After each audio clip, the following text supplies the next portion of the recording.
Olá, meu nome é Petúlia, sou advogada, atuo na área trabalhista e previdenciária como consultora e também no contencioso. Sou palestrante da Thomson Reuters Fiscosoft. Hoje nós estamos aqui para poder falar do Plano Brasil Maior, que é o conhecido como desoneração da folha de pagamento. O intuito desse novo programa, desse novo plano, seria fazer com que as empresas tivessem um percentual menor de contribuições. Isso a gente vai ver no decorrer aqui do que nós vamos, do nosso curso que nós vamos passar para vocês. Como é que funciona a contribuição patronal sobre a folha de pagamento? Isso é uma regra geral. Como que funciona? Você, numa empresa em geral, você pode ter empregados, trabalhadores avulsos ou contribuintes individuais. Tá? Os empregados, todo mundo sabe, quando você contrata um empregado, você tem um percentual que você paga para o INSS, chamado de contribuição previdenciária patronal, de 20%. Então a gente sempre reclama, mas para eu contratar o meu empregado, eu vou ter que desembolsar 20% para o INSS, é muito caro. Então isso é uma contribuição que a sua empresa tem que fazer. Quando você contrata um trabalhador avulso, que não é muito nosso cotidiano, quem são esses trabalhadores avulsos? São aqueles que trabalham lá no CEASAS, no CEAGESP, ou aqueles que trabalham nos portos, chamados de chapas lá. Essas pessoas, que através do OGMO, essas pessoas são trabalhadores avulsos e elas estão previstas onde? Na nossa Constituição Federal. E ele tem todos os direitos de um empregado, porém, ele não é um empregado. Porém, quando você também contrata esse trabalhador avulso, você tem que arcar com 20% sobre o valor que você estiver pagando a esse trabalhador avulso. Ele é contratado através de um sindicato, ou do OGMO, ou dessas entidades aí. Não pode ser contratado diretamente, porque descaracteriza o trabalhador avulso. E os contribuintes individuais? O contribuinte individual é o autônomo. O autônomo é aquela pessoa que vai prestar serviço na sua empresa. Quando ele vai prestar serviço, se ele não emite uma nota fiscal, ele vai emitir, no caso, um RPA, que é um recibo de prestação de autônomo, no caso. Nesse RPA, você vai ter que arcar com 20% sobre o valor valor total que ele emitiu naquele RPA ali. Tá? Então, isso é um valor que a empresa arca. Então, eu vou arcar com 20% sobre a remuneração dos meus empregados, sobre o valor pago ao trabalhador avulso e sobre o valor que consta no RPA daquele meu contribuinte individual ou o autônomo mais conhecido. Além disso, a empresa pode contratar uma cooperativa. Quando a gente contrata uma cooperativa, a gente tem que lembrar que não existe uma retenção na contratação daquela cooperativa. Na contratação daquela cooperativa, você vai arcar, tem uma contribuição para o INSS de 15%. Então, ela emitiu uma nota fiscal para vocês de R$ 1.000, R$ 150 vai para o INSS. Isso é um encargo da empresa, tá? Não é uma retenção, é uma contribuição.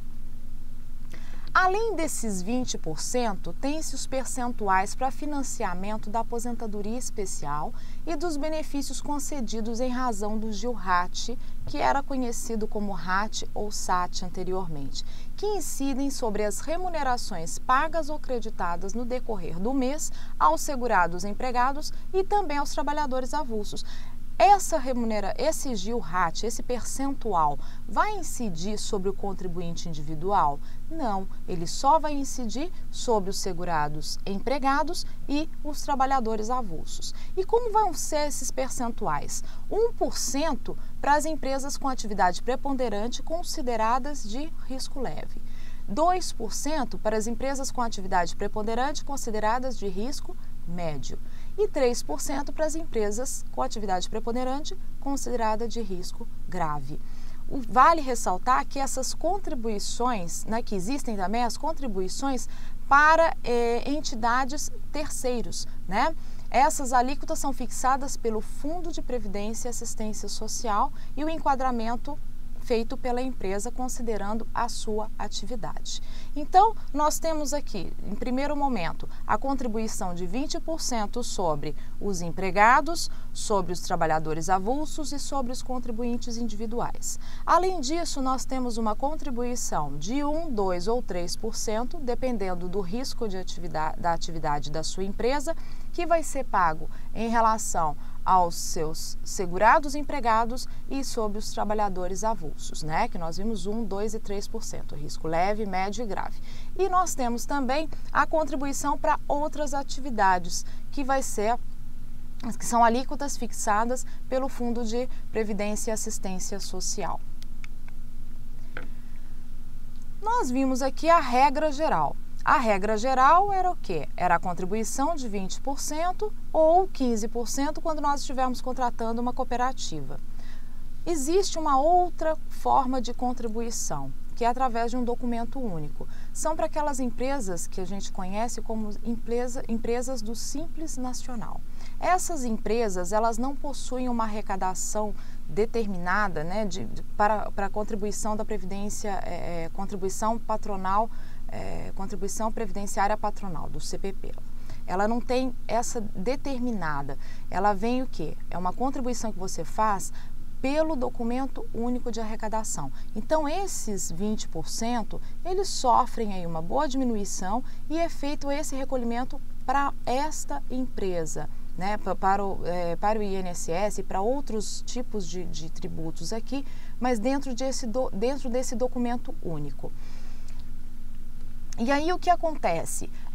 A empresa vai arcar com essa contribuição nesse documento único, exceto, existe aí uma exceção, quando nós estivermos falando de microempresas, né, e empresas de pequeno porte que se dediquem a quê? A atividade de prestação de serviços inseridas no anexo 4 da Lei Complementar 123 de 2006. Então, se nós estivermos falando do anexo 1, do anexo 2, do anexo 3 e do anexo 5, nós vamos falar que a empresa é optante pelo Simples e vai arrecadar esse documento único. A exceção vai ser para quê? Para as empresas que estão no anexo 4. Mas eu tenho que... Quais são essas empresas, né? Vou ter que descobrir quais são essas empresas? Sim, essas empresas estão aqui para vocês. Em construção de imóveis e obras de engenharia em geral, inclusive sob forma de subempreitada, execução de projetos e serviços de paisagismos, bem como decoração de interiores, e a outra tipo que também consta no anexo 4, serviço de vigilância, limpeza ou conservação. As empresas... quando estão, né, dentro do Simples, né, se porventura estiverem dentro desses dois tipos de serviços aqui, desses tipos de serviço do A e do B, elas estão dentro do anexo 4. Então, elas não vão contribuir da forma que nós estamos falando nesse documento único. Tal isenção alcança, inclusive, a contribuição de 15% sobre a nota fiscal emitida por cooperativa. A empresa optante pelo Simples Nacional ficará responsável apenas pelo descontado e repasse das contribuições previdenciárias dos trabalhadores que lhe prestarem serviços. Então, não vamos ter mais aqueles 20% da empresa. Temos esse documento único e vamos recolher o que? Simplesmente a contribuição dos empregados e repassar para a Previdência Social.